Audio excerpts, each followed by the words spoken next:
and the host for this webinar. Thank you so much for joining us today. Right now, the world is collectively fighting an enemy that is omnipresent and fast-moving. The COVID-19 outbreak has prompted several countries to implement lockdowns either fully or partially. As the growth of the economy is expected to slow down during this pandemic, job security is a growing concern to some of us. Many people are fearing loss of job. Some might have already seen pay cuts and appraisal getting delayed. It's our pleasure today to have Mr. Azman, our executive coach in Naluri, who is also a professional certified coach by the International Coach Federation. He has more than 30 years cross-industry professional career experience, and today he will be sharing about how we can be more to the new employment movement. Without further ado, I'll pass the time to Mr. Azman to begin his sharing. Thank you so much, Serchi. Assalamualaikum and a very good afternoon, everyone. Thank you so much for joining us today, and it's a pleasure. To be honest with you, this is my very first experience actually giving a talk via a webinar. So I feel as if I'm talking to myself, apart from Serchi on the other side.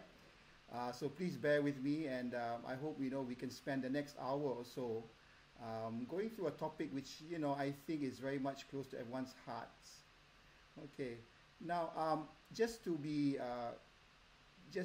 fair to all of you, I mean, I'm assuming that we have a combination of those who are from either you're an employee or an employer, you may be an existing employee, and also maybe even someone who's looking for a job, fresh to the market, or maybe switching jobs. So I'm trying to cover all categories of those who are viewing, and but again, I please apologize if I still miss a few points or I don't exactly connect with you, but we'll use the Q&A as we go along to answer any queries that you may have, whether it's related to my talk or even it's outside my talk.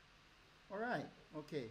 So basically what I plan to do really is not to give you a slide presentation. I can't hear you, but again, I'm going to try and relate to what I think would be topics close to your heart. So first of all, I'm not one to bombard you with statistics or numbers just for the sake of trying to illustrate a point.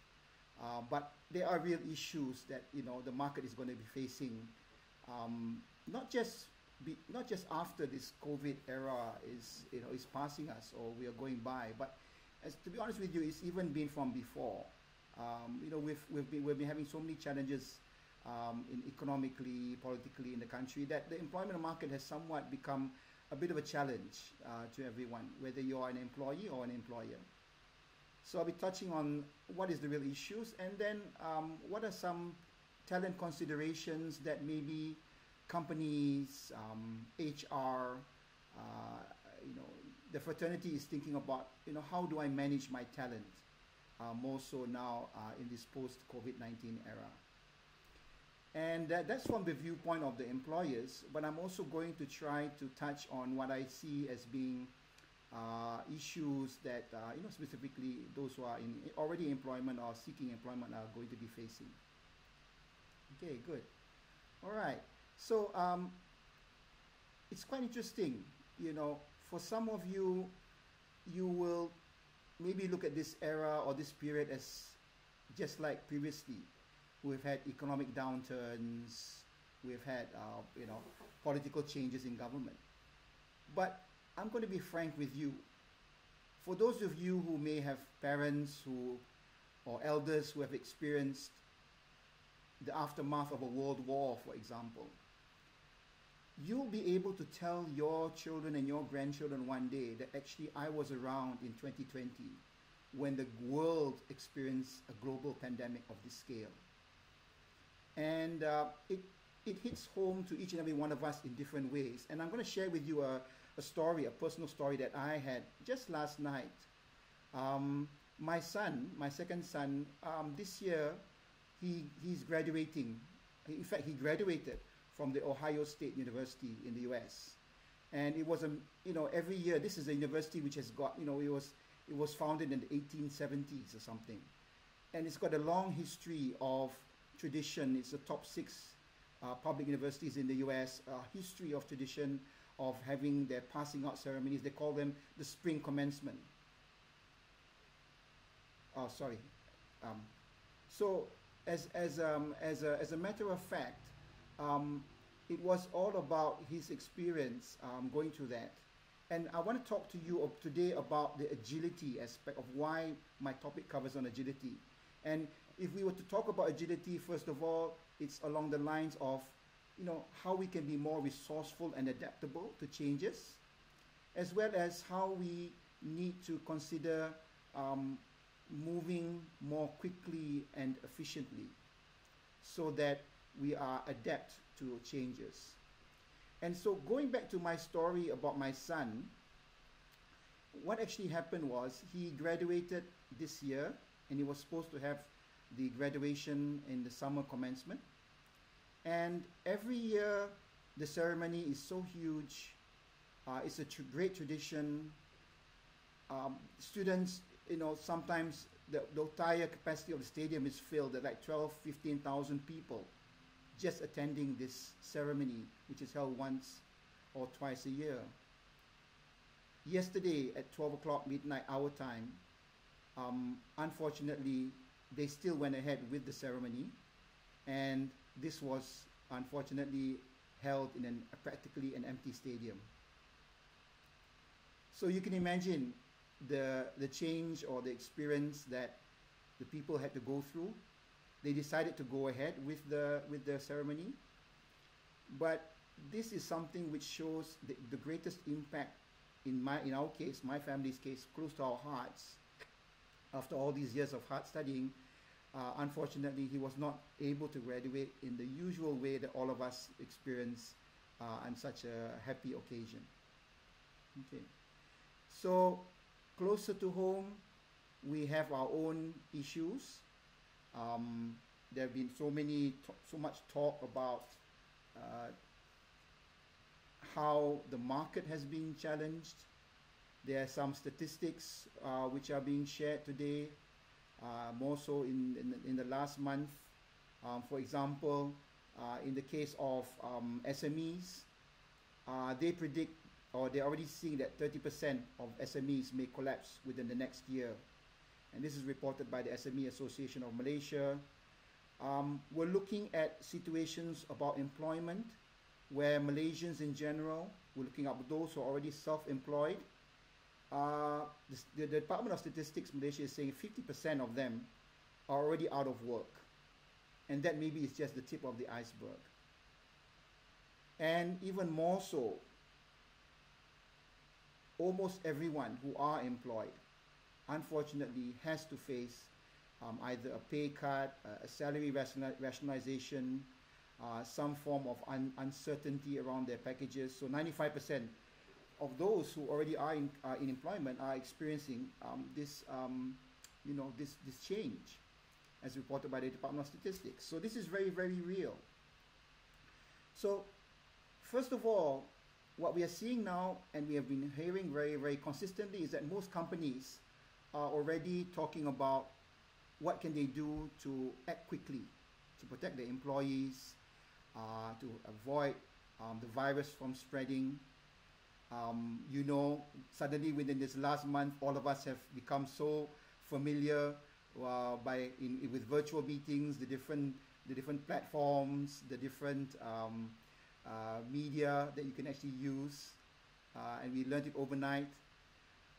Companies today are realizing that even when work resumes, which was supposed to be today, 4th of May, we are not going to be having any more mass gatherings. So again, these are steps and these are measures to really be taking serious steps to change how we work, especially at our workplace. There's less movement between meetings, and even to the point that if you can imagine today, today was supposed to be a day when maybe everyone was rejoicing. 4th of May, we're going to resume life as normal. We're going to be going back to the office, and yet We do know that companies are going to be even reconsidering how they're going to configure their offices. I already hear that some offices are even going to be prohibiting movement between floors. Meetings are going to be held virtually as a matter of the norm. So at the end of the day, these are all changes which we are going to be forced to accept, and we're going to have to adapt to it very, very quickly. Now, the thing is, I can talk about all these changes, all the physical changes, but I think for today, for the purpose of today, what I'd really like to start with is to maybe talk about how companies, in this time of change, you're going to be maybe having to think how you're going to handle your talent maybe in a different way.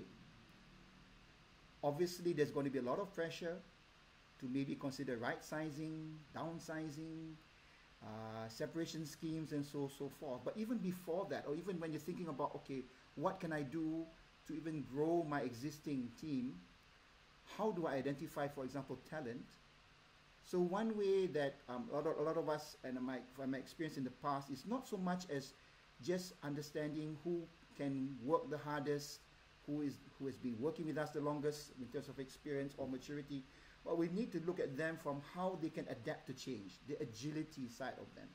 So I'm going to just take you through a few ideas that have been already in existence. How do we identify talent that are maybe more agile to change, that are more adaptable, and these are the talent that we want to nurture to make sure that, you know, we keep them, if not make them grow. So the first area I'd like to say about is maybe around the area of, we call it mental agility. Mental agility is about how can someone, you know, work across domains, maybe work in areas that they're even uninterested in or unrelated to. So they would actually be the ones that you can actually rely upon to be more agile and flexible. So for example, you know, you'd normally find these who are people who maybe have got a broader interest. They've got a broader ability rather than just being the pure specialist in your team. Yeah.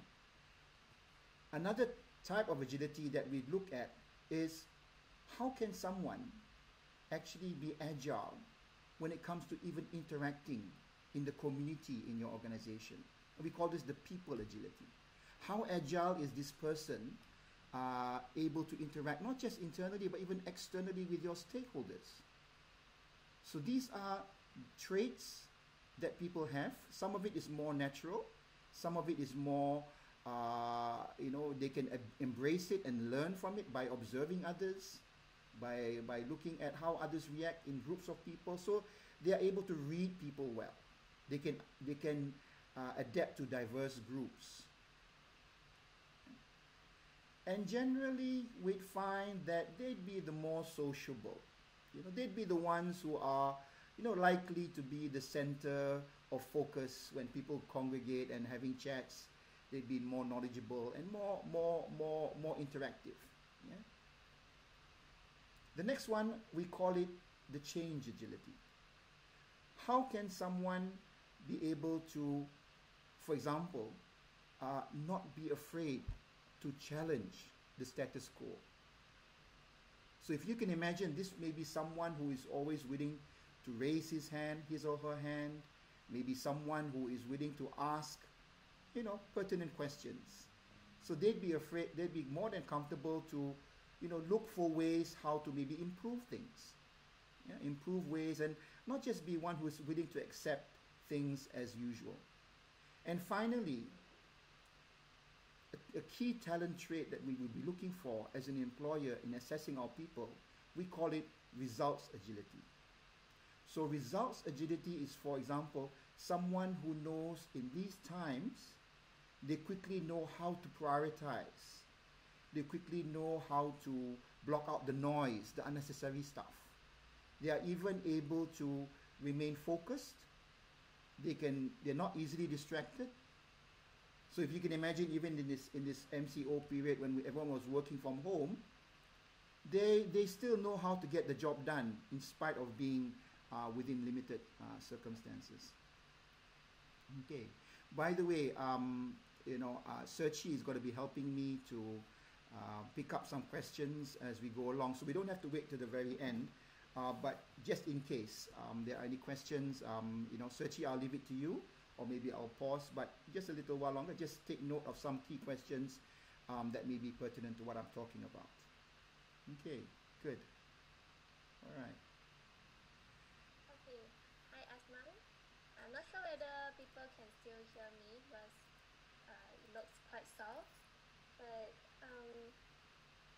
if you guys can hear me, can you say something on comment?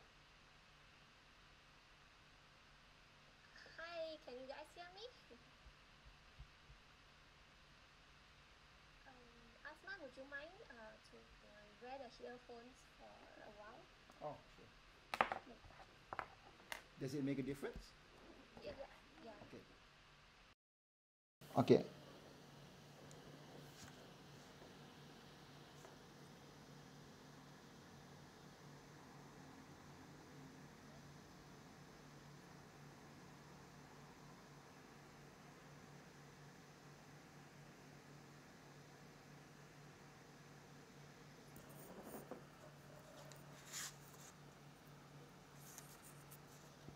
Okay, good.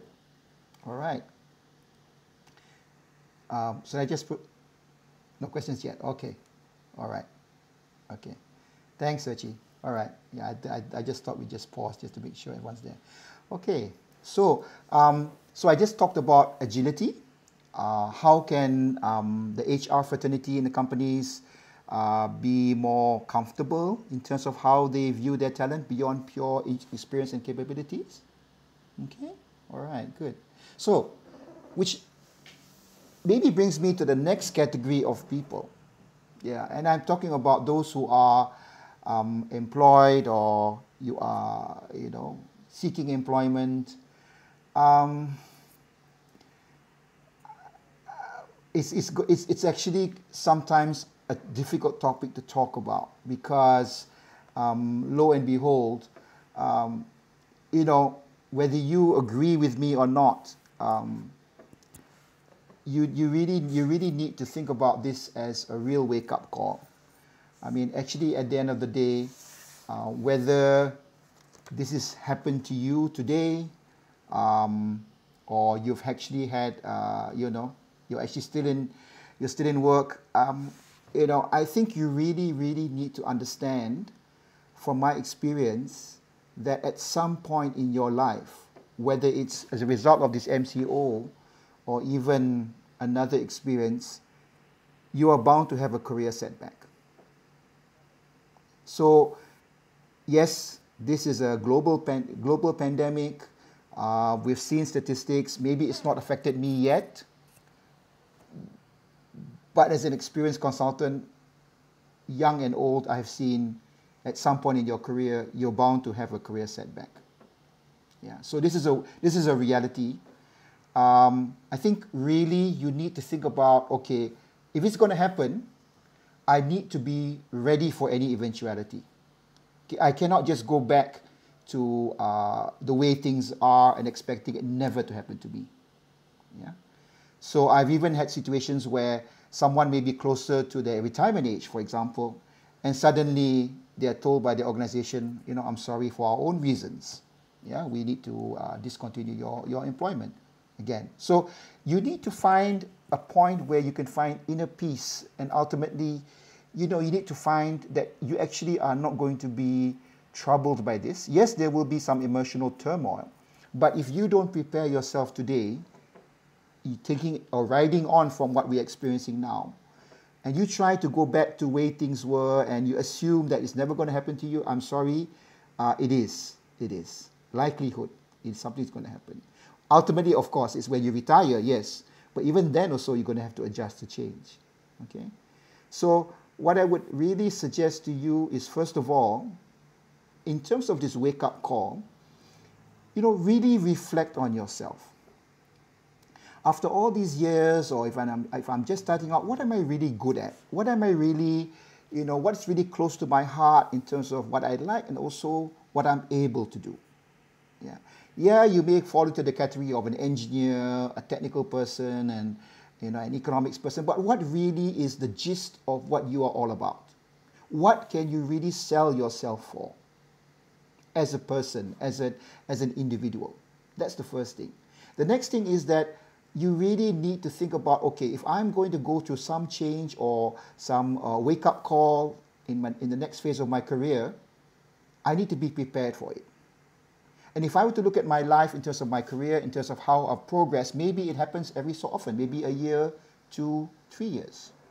So how do I prepare myself for that next phase of change that I'm going to be going through? I call this the 1,000-day itch, because every 1,000 days for me, for example, either I have gone through a change in my career, my personal life circumstances, something that's bound to happen is actually likely to happen every 1,000 days or so.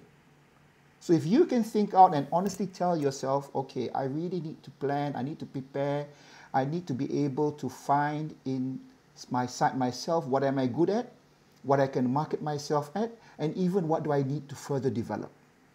Because the time is now. This COVID-19 is just another wake-up call. Okay?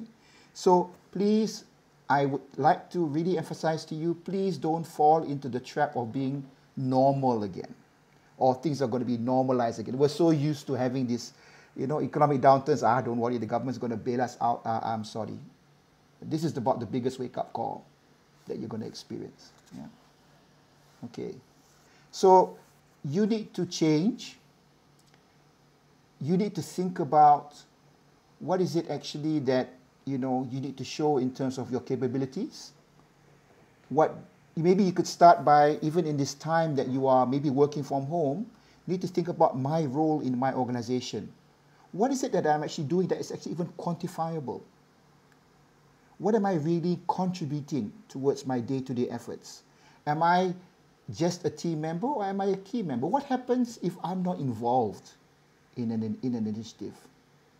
Would I be redundant? Yeah. So in many ways, you need to find ways to be more visible. And I'm talking about not just being visible, but being relevant. So you're there, people know you're there, but hey, I need Searchy on my team. Searchy brings something. Yeah? So at the end of the day, you need to assess for yourself and you need to identify, because if you don't, then unfortunately you'll be killing yourself. Now, everyone talks about this next point. It's called about visibility. Okay, it's easy words to say. Visibility is key, but how do I make myself visible? So, even in this MCO period as a coach, I've been coaching some of my clients online, virtually, and I say to them, how often do you connect with your superiors? How often do you connect with your teammates? How often do you keep people updated what you're doing? Well, then some of them say, well, I wait to be asked, or it's okay, no one asked me, so I'm fine. No. So sorry. Okay. You need to find ways to be visible. For example, maybe you have a dashboard, maybe you have a scorecard, something that shows, for example, you have got measurable outcomes. I'm working on something which has got specifics, targets. I'm working on initiatives. I'm working with certain clients. I'm preparing my presentations. And treat this dashboard as something that represents you.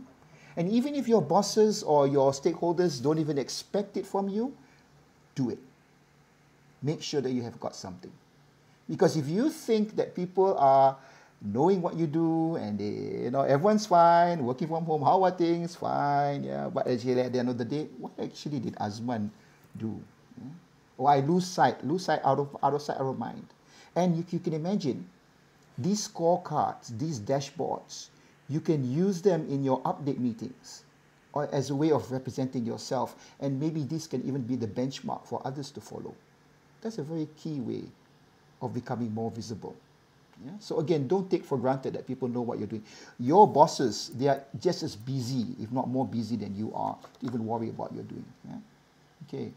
Now, even in terms of visibility, you need to think about, how do I volunteer myself? Maybe think about this. I may be working in a company, I may be a large organization, but I should be thinking like my boss. I should be thinking like my owners. How can I actually make an impact? Yeah. If we are having challenges in terms of, connecting with our clients in this time, how can I be the one to maybe think about, okay, how do we maybe need to think about how we're going to be doing our business again? Or what's going to happen, ahead of, everything when we resume work, hopefully after May 12th. Yeah. Please, please, please raise your hand. I'm going to use the word, I dislike those who think that they are actively contributing, but you never hear a word from them. Not to say that I like those who simply talk without thinking. Everyone can think, but you need to be someone who is visible in a meeting room. So maybe if you don't have to be as loud as I am, for example, but maybe participate. Put up your hand. I want to join the task force. There's so many task force. Even if there's a task force that, for example, is looking about logistics around the office after work resumes, something that's outside your own work, do it. Put up your hand. Yeah. I'm Daniel Idris. I want to be a volunteer in this committee. Yeah. I'm Sarah Haniza. I think I can contribute towards this particular initiative. Yeah. Be involved in think tanks. And I tell you what, actually, at the end of the day, you actually are learning new skills. You actually are picking up new opportunities. And again, you'll be visible on a much broader scale. Yeah. Opportunities to cross-collaborate is there. Yeah. At the end of the day, you need to be part of the team of who is going to break down on silos. You can be the glue across different functions. And by all means, in this challenging time, celebrate, recognize others. Because if you recognize others, you are going to be, recognized on a broader scale, even as part of that team. This is an interesting area, and I find that actually many of us actually get blinded by this, and I call it maybe trying to become a tech guru. Yeah? A tech guru, I'm using the phrase tech guru not because I'm a tech guru, but if you think about it, in this pandemic, it has taught us actually that technology is key. Even before the pandemic, already, we're talking about the Internet of Things, we're talking about technology advances, fintech, all this jargon. Fair enough. Okay. But if you don't adapt, you're going to be left behind. And these are skills and capabilities which are essential, young or old, experienced or inexperienced, Before, technology or being techie in a way wasn't optional. Before it was optional, now even more so, you need to have some level. I mean, it's no longer about understanding all the Microsoft project, and Word and all these other, We're talking about being, and I'm not saying about Googling. I'm not saying, I'm at the Googling. You need to find ways as a understanding technology that you can actually become a reference point. Yeah, even if you're the smartest person who is able to work around Zoom in a much more efficient manner, by all means. People use social media. Social media, there are so many platforms. Okay, the usual conventional, the Facebooks, the LinkedIns, and whatever. Maybe find a new platform that can be more relevant to your organization, to yourself. I know of professionals who are going back to websites like Code Academy. They're picking up new ways of doing data analytics, new ways of automation. And these are, some of them are old as I am, but I mean, they're not afraid, because technology can be quite frightening to some. Yeah. But many of them are realizing that, hey, I need to have this competitive advantage, and it's actually in technology. The Internet of Things is a common word. Okay, good. All right. Searchy, so far, any questions that have come up? So far, no questions. Okay, so either Azman is loud and clear, or you can't hear me at all. So out of the 1.5 million viewers worldwide, great, there are no questions yet. Okay, good. Thank you. Don't worry. We carry on, yeah? Okay. Good. Okay, so I've talked about employers. I've talked about employees who currently are already working, what considerations you need to think about. maybe now let me touch on those who are considering going into the market, you know. And again, I pity you. I don't want to tell you my story when I graduated, when we were lucky to on scheme kerja sementara. We were lucky to earn a salary of 650 ringgit. Okay, that's grandfather stories, okay? But the reality is that actually it's a horrible time. It is a challenging time to go into the job market. I mean, I'm going to be upfront with you. Yeah, and you just have to bear with it. But I think first of all, as a young graduate, maybe you need to think about how you can be more, how do I say? You can be more innovative in terms of how you connect and you market yourself. Yeah, what do I mean? So say for example, and I guess, you know, Azwan and I, you know, we talked about this also a lot. So, you know, even people coming to us and applying for a job. Okay, I mean, you send your CV in or you respond to an advertisement. I mean, lo and behold, number one, you will be connecting with like 1,000 other applicants, more so in this time, young and old, in and fresh job graduates. I think you need to think about it again. You need to take a different approach. So say, for example, if you are a fresh graduate, you're looking for a job, or even if you are someone who's looking to change jobs, you maybe need to think about, okay, it's no longer about sending in my CV, but it's like putting in a proposal about yourself. First of all, if I'm going to put in a proposal about myself, what do I really need to do apart from understanding the company is the culture, the people. And I'm talking about deep research. Yeah? And then when I understand their business, actually I've got to think about, okay, what can I really do that may be a problem that I can help this organization address? Yeah. I mean, there are many examples. For example, you may go into a bank and you know that this bank actually wants to tackle a particular market segment. And this may be a market segment that you actually know a lot about. So you're not just going in as a fresh grad who may come with a marketing degree, but you've actually come with a proposition. And you don't have to worry about there are many ways to find out. You can talk to people, you can connect, you can ask the right people. Please don't think about just responding to job adverts. You know, and with all due respect, taking a temporary job while the right job is going to arrive. You go and look for what you want to do. You be sure that what you're going to go for, whether it's a large corporation or an SME, it's something that you can actually, you know, you must be able to answer what can you contribute to our organization very confidently and succinctly. Yeah? Okay? Connect with people. The best way to get into an organization is through people, not by whether you are first class honors or whatever university you come from. I'm sorry, I've interviewed so many people over the years. Actually, I don't even look at the CVs anymore. I look at the person. Is this person who's someone who's culturally adaptable to my organization? Okay. Being in the talent market for so many years, I really, really value those who have got all-round capabilities. In fact, I can tell you, those actually who are the more successful ones eventually are the ones who didn't score the straight A's. That's the reality of life. And I'm not encouraging you to not seek straight A's. That's a compliment. Okay.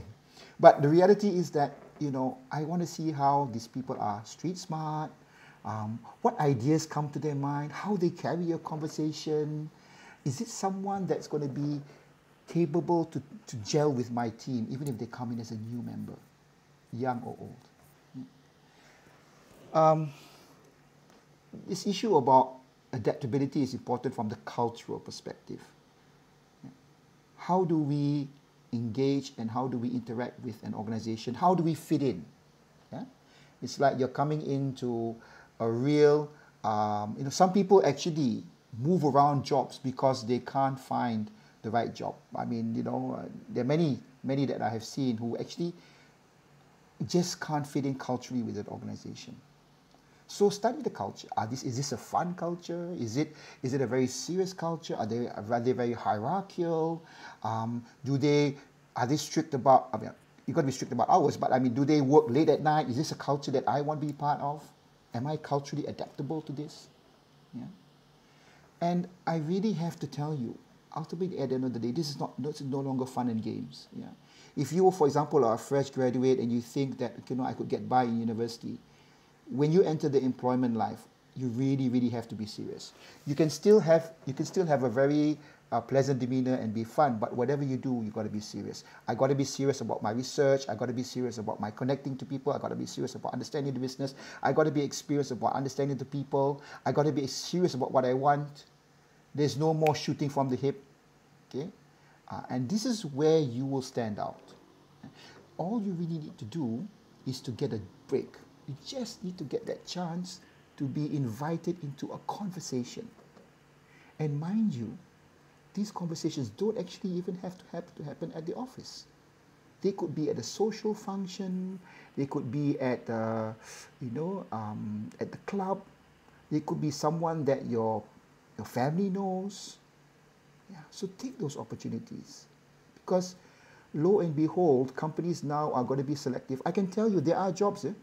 Don't think that suddenly there's going to be a drive, because companies still need to nurture. They still need to refill their vacancies. Yeah, and I can tell you, I've even seen where companies create positions because they just need to have this talent brought in. Okay, good. I hope I'm able to connect with you, and really.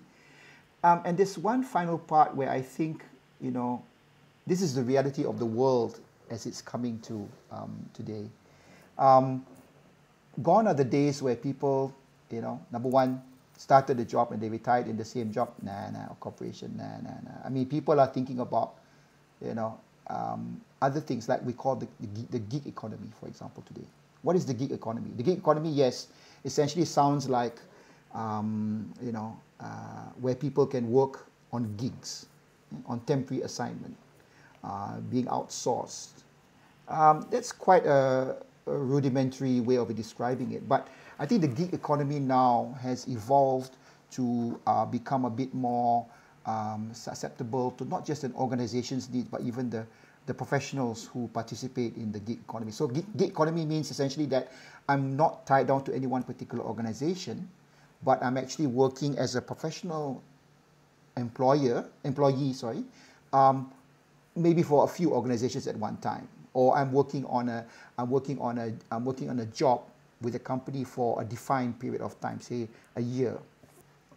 And again, I think the concept of gig economy actually has already been embraced by the oil and gas industry for many years. Yeah? So the oil and gas professionals, whether they are geologists, whether they're petroleum engineers or technical people on the rigs, they would normally work by gig or project.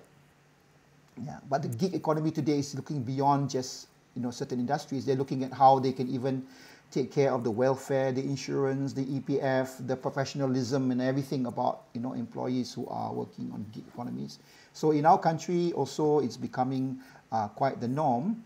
If you were to really think about it, this could be another option.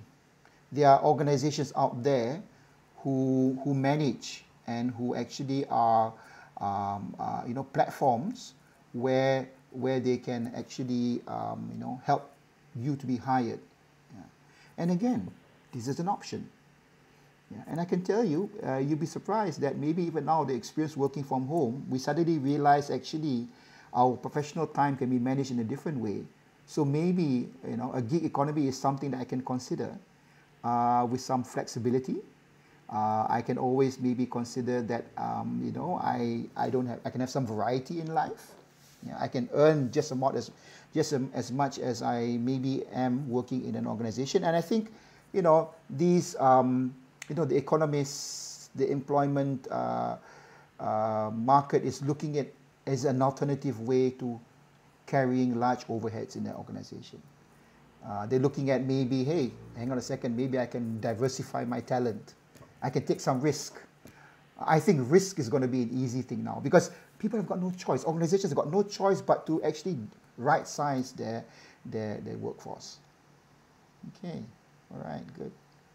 So I mean, that to me is really the broad encompassing topics I wanted to discuss this afternoon. I really, really hope it's relevant to all of you who have taken the trouble to log in. And let's maybe use the next 15, 20 minutes if there are questions or you want my further opinion or I've not elaborated enough on any particular part. Searchy, shall I involve you? Thank you.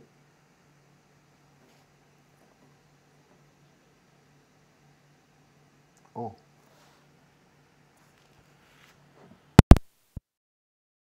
better? Hi everyone. So if you have any questions, feel free to spam in the chat box. So Mr. Asman would be love to share some knowledge, extra knowledge with you all if there's any question. Alright.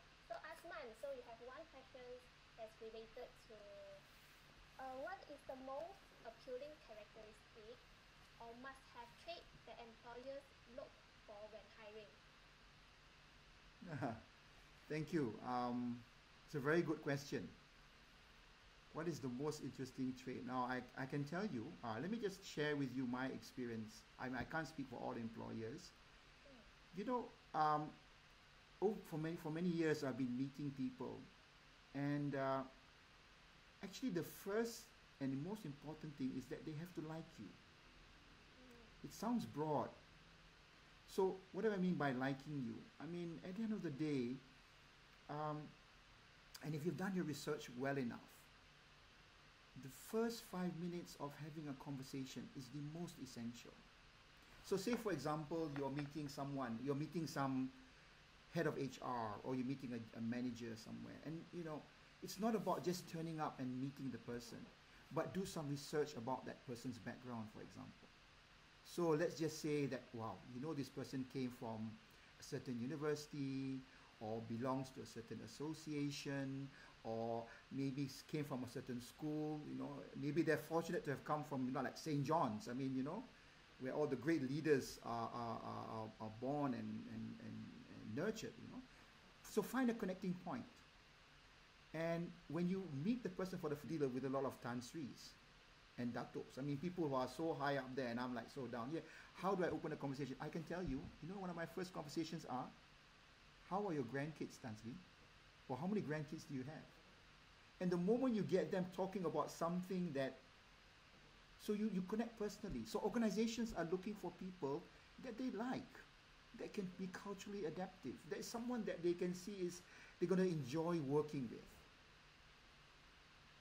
So if you think you're going to turn out for an interview and you've got a 16-page CV, with 101 degrees, I'm sorry, it's not going to go far. Okay, I hope that helps. Get people to like you first. Okay, so it's about presenting ourselves instead of. So CGPA, would that be a big contribution? Our university's result, is that a very big contribution to our overall performance? Is that a question? Yes. Oh no, yeah, oh no, sorry. Please don't get me wrong. I'm not saying don't get a university. Get the best results. Get the best results you can. I mean, it'd be great, if you come from a prestigious university, even more so. That is also a priority. I mean, that's the serious part. Well, the question I got to answer just now was, how do you get people? What are the traits that people would actually be interested to carry the conversation further? They need to like you first. Yeah, and please don't try to get too close with people. Also, you don't want to suffocate people either. So be natural, be yourself. Sometimes you need to rehearse. You need to carry the conversation. That's the way of life. Totally agree with you. Thank you, Azman, for answering the question. So next, we have audience who are curious about how can we deal with staff that is not culturally blended in an organization. Thank you. So I presume this will be existing staff? Yeah, okay. I presume it's going to be existing staff. So, yeah, that's a question actually often I get asked also. I mean, ultimately, how that person has survived not being culturally adaptive is also, so either the person, unfortunately, sometimes people are actually even asked to leave.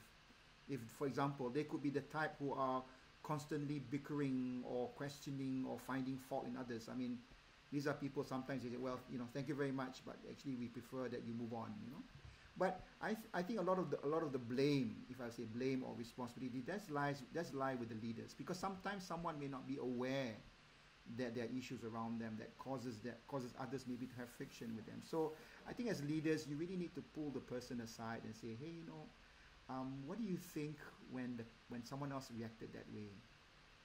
And sometimes these people, they are aware. I was wondering why that person didn't like my idea, for example. I said, well, maybe sometimes it's not so much the idea, but maybe it's how you convey that idea that is causing a bit of problems. Yeah. What do you think if we were to tackle it another way? So as a leader, you are not finding fault with the person, but you are actually helping to identify, and then, a lot of realization. But of course, if someone, at the end of the day is stubborn enough and insists on that ways, then, you have alternative means. But I don't think people naturally want to be obnoxious or finding fault or being a pain in people's behind. Okay, I hope that helps. Yeah. Okay, thank you, Azman. So next, being adaptive may also mean that some will go on part-time freelance mode or try to embark on a new startup as an option. Does that qualify as being agile? Is that a dangerous thinking? I think that's a very, very good question. I, I think people are, sometimes when you're employed, you look at someone else who's maybe running their own business. Someone who's running their own business, maybe they are looking at people who are maybe fixed salaried employment. Yeah? But I think irrespective, maybe you should consider not putting all your eggs in one basket. For example, I know of some of my fellow professionals before, my colleagues even, who actually translated a hobby into a business. And with the ability to do things online today, they have the discipline to actually run a business as they're even looking at something that they may want to do even in their retirement years. I apologize. I don't mean to stereotype, this. But at the end of the day, I think a lot of us actually even have realized that even in this working from home experience, actually there are a lot of things that actually we can do with our time and not miss out on our professional time. It's just that sometimes we are confined to an office environment. Therefore, we need to spend, a certain number of hours of the day. Yeah. I think the concept of gig economy did allow people to actually have some variety. You mustn't lose sight of your professionalism, but at the same time, there may be something that I've got a friend, for example. He is a professional. In fact, he's not even in the technical line, but yet he has a side business where he actually flies drones. So the drones have become an alternative profession for him, where he actually runs surveys. You know how sometimes there's building surveys, event surveys, and he started with a hobby of flying drones, but it's become a profession that actually he does on weekends, and he enjoys it. He just loves to fly his drone. He's become so adept. He's equipped himself with so many upgraded models, and it's become a profession that he actually does to support clients on outside his pure professional career, which is actually, he works with the bank. So again, I mean, there are so many online businesses that have been created. Imagine before there was people who like to go to restaurants, and they like to try all sorts of restaurants. At the end of the day, they become a foodie, they become a critic. It becomes a profession. Yeah, people who write, people who think of alternative means related to technology. I mean, I'm sure the gaming community also is able to make a lot of money. But what I'm really trying to get at is that, think about variety, think about diversifying yourself. We call it the career portfolio diversification, in big words. Okay. I see. Okay. All right. I think we also have another audience who is curious whether how an introvert, for example, this audience friend who is super introvert and even do not have so much friend, how can he become a successful employee in making a connection? Okay, thank you. Very good question. I like the questions. Actually, I like introverts. Yeah, because you know what? Do you know that many of the presidents, even from the different presidents of the United States, statistically it's shown actually they are more introverts. So you can imagine politicians being introverts. Doesn't make sense, right? But introverts have traits that extroverts don't have. For example, an introvert would think out things to himself or herself and not just speak out. So they take time to think things out. They take time to voice their opinion. But lo and behold, introverts actually are people who, whenever they speak, that's the time when people want to listen. So, so please don't think that if you want to be successful, you need to be an extrovert. Yes, it's an advantage if you are in an audience, if you can be an extrovert. But there are introverts who are able to change to become more extrovert when they are in an environment which requires them to be a bit more. Okay, so how do I learn? Okay, the easiest way is by observing others. Okay, sometimes people find they're not so much of an introvert, but they don't know how to break the ice, for example. Okay, so it goes back to my earlier point. If you can find a connecting point with someone, I mean, today the connecting point is how are you managing your time in MCO? It's such a common topic. You know, do you think that we should go back on the 12th of May? You know, it's a common talking point. Yeah, but there are many other ways. So, an introvert is smart enough to convert to a bit more of an extrovert when they know and they thought out what to say, and by learning from others. Some people go beyond that. They join, say, Toastmasters Club. Because Toastmasters Club, for example, is a club that is a professional club actually that helps you develop certain skills, say in public speaking or interacting with others or thinking on your feet. You know, starting up a conversation, talking about topics that actually are unfamiliar to you. You know, Toastmasters is a good platform that I would encourage you. If you consciously feel that you're an introvert and you want to do something about it, so think about Toastmasters, for example. Yeah, I hope that helps. I see. So both introverts and extroverts actually can be a successful employee because Yeah, it's like a very yeah. some traits that extrovert don't have, and Mm, some traits if yeah an extrovert, so maybe you have some traits that introvert don't have. mm, So it's like quite yeah, no one's yeah, best yeah, trait for everyone, right? yeah, I see. yeah. Sorry, Aslan, would you mind increasing my volume in the system a bit? Okay. Yeah. Sorry, I've got you.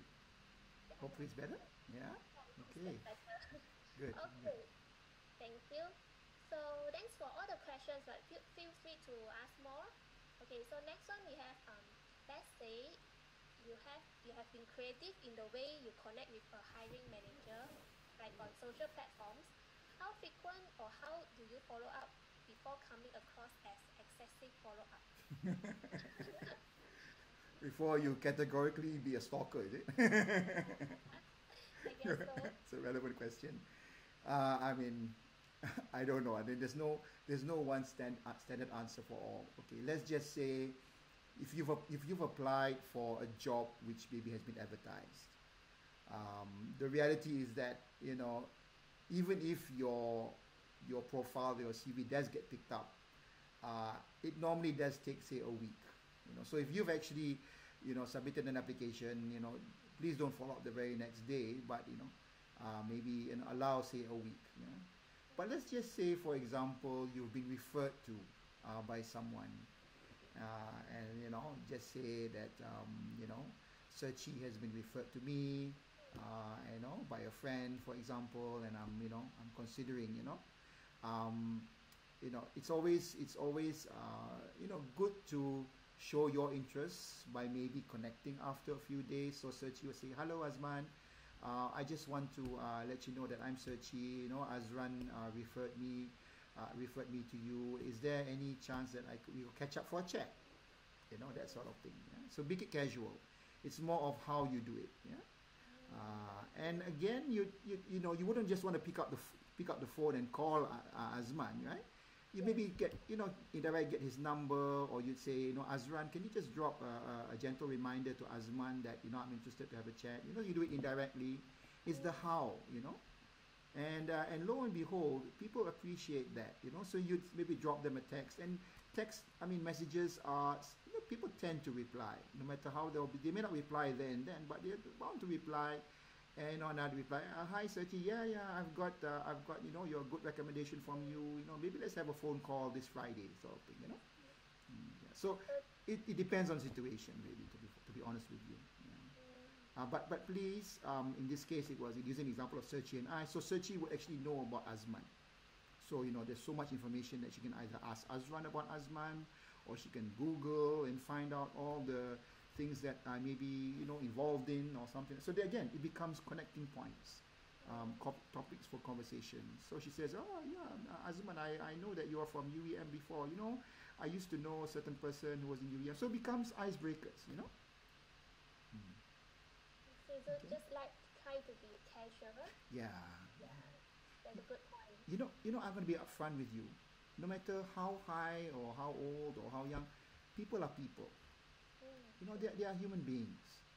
You know, it's not as if someone becomes a monster. You know, so at the end of the day, if you know how to connect with a person as a fellow human being, you respect. You know, you show some emotional capability. People will connect. Yeah, you know, it's amazing how you can actually break the ice just talking about personal instances. Okay. Very good point. Thanks, Asman. Alright, so next one we have, this one will be more related to fresh graduates.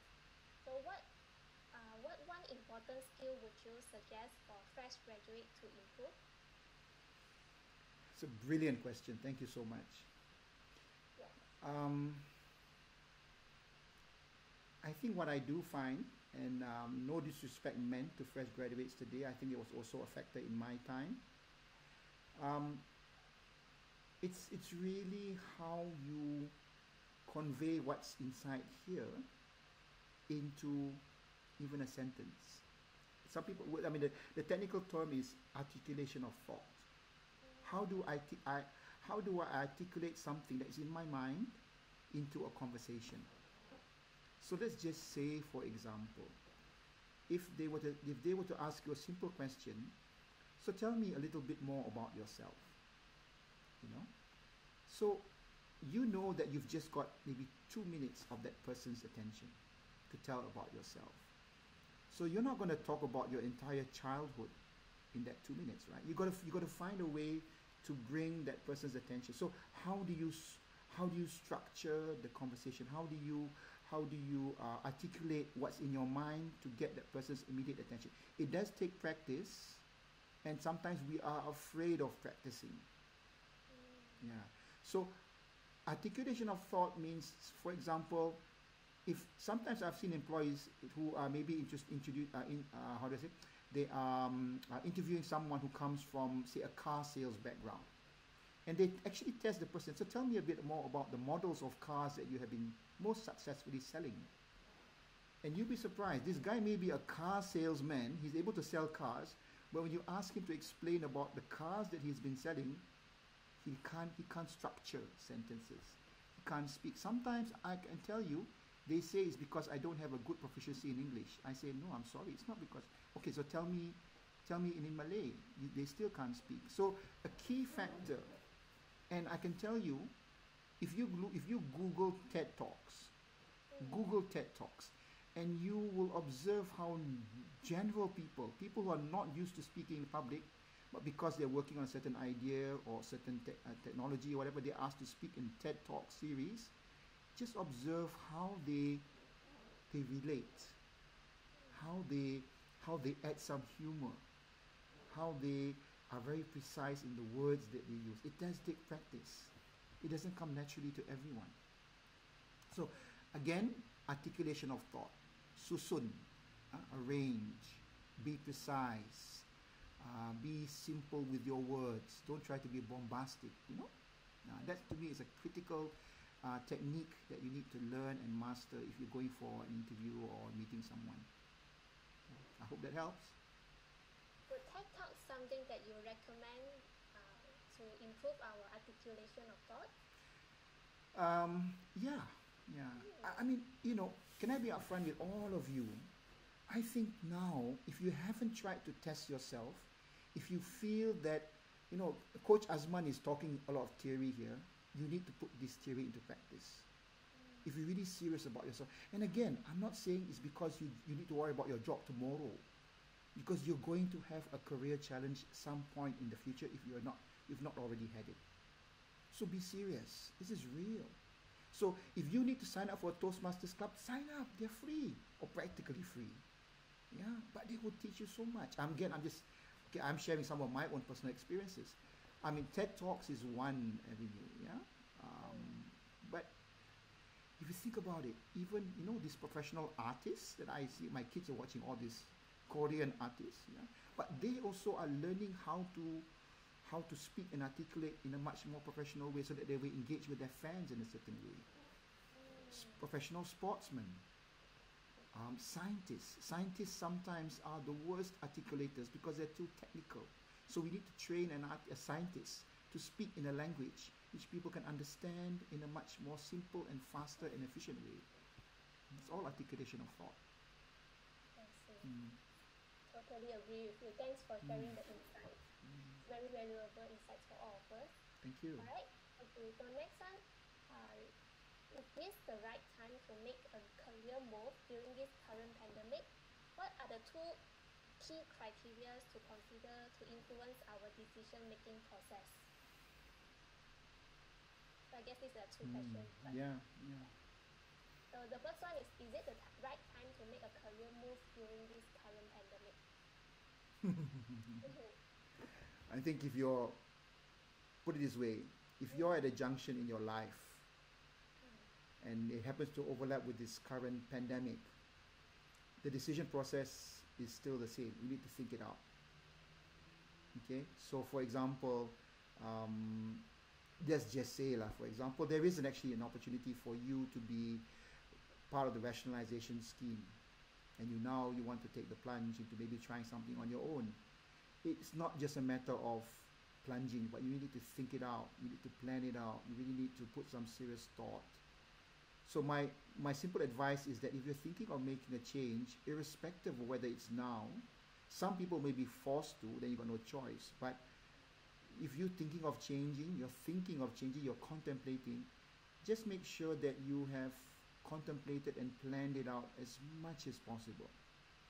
What are the contingency plans? What are the alternatives? God forbid you may have to take on a package to leave. What's the practical utilization of my package while I'm looking for an alternative career? Am I still marketable? Do I know where I can possibly go? What options do I have? Yeah. But all I'm saying from the very beginning is that it's something you're going to have to consider thinking about anyway. Because at some point in your career, whether it's now or later, you are going to have a career setback, if not just a simple change. Okay. All right. So there's an audience from us. Siti Hadiana suggested a book by Susan King, Quiet. It explains how introverts could leverage on their strengths and how extroverts could learn to gel with introverts. Yeah. And that's very good. So perhaps we can spend some time reading this book that's suggested by our audience. Siti, yeah? Okay, I think Siti may be someone that I know also from the coaching fraternity, or name sounds very familiar. Thank you so much, Siti. Yeah, that's a great recommendation. Yeah, thank you so much. Okay, so we have one last question. Okay, so how to manage employers who are becoming more inconsiderate during this period, or those who are turning into a micromanager even though we have explained the challenges of work from home? Oh my God! Really? That's a challenging question. Don't we all have them? Nah, I mean, this is, again, it goes back to the human instinct. When people start to panic.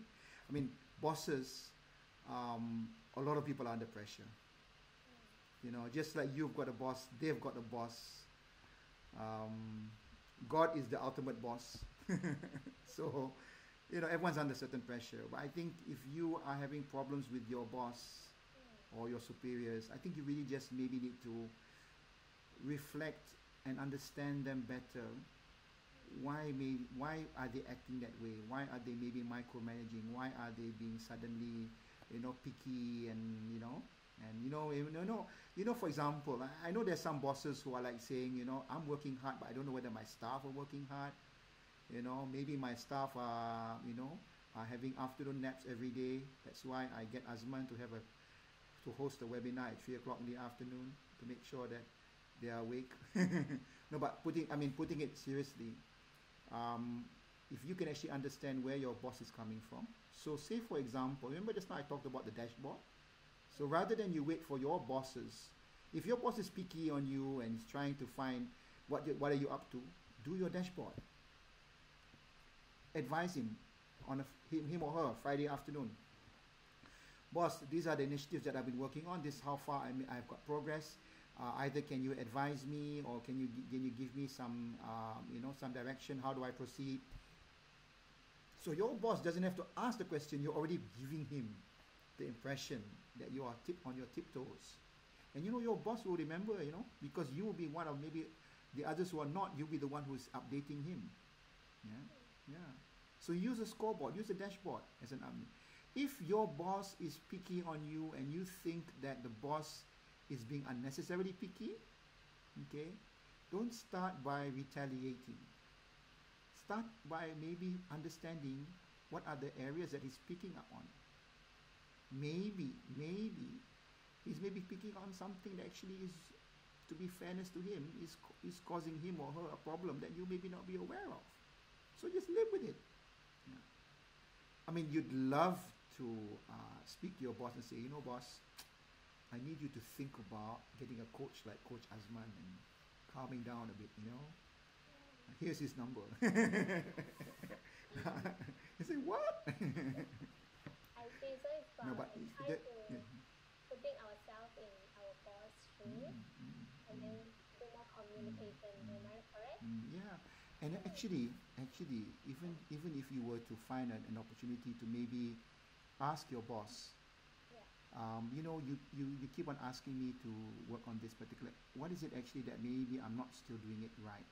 So you get the boss to explain to you, but you ask in a nice way lah. At the end of the day, all of us are trying to do what we have to do. These are very straining circumstances. Yeah? Be an ally, understand, and it's likely to be better. If you try to say switch off, or you just put the blame on your boss, and you get onto our Naluri online chat and say, my boss is a pain. My first question is, tell me what did the boss ask you to do? Okay. Thanks for answering the questions, Azman. Oh, we have a few more questions floating in. Please, let it roll. Okay, that's good. Okay, so one question. Working in fields where I think employees are very replaceable, such as auditing or accounting, how do I stand out? Brilliant question. Whether there are many of you or whether there's a few of you, you need to stand out by what I told you just now. So for example, number one, you need to be visible. If you're say you're an auditor, you may be a fresh grad who's an auditor today, you're going through your first years, you need to think about just beyond the pure audit, for example. What does this audit really mean? Because you know what audit is? Audit is you do an audit, you have got findings, right? Then you pass it upstairs to your boss and say, boss, these are the audit findings, this is what we need to advise the client. Why don't you go and take this extra step to learn a bit more about what the findings mean and how can we advise the client? I remember a story. One boss I had, he started in an audit firm, and his first job, you know what his job was? His job was to photocopy documents. So he would stand by the photocopy machine every day. I don't know for how long. He'd be photocopying the documents. But rather than just photocopy the documents, he actually read what he was photocopying. So one day in a meeting, when all the senior auditors were talking about this particular case, and here he was just supposed to be the guy who's going to be binding documents and photocopying them. He actually came up with an opinion.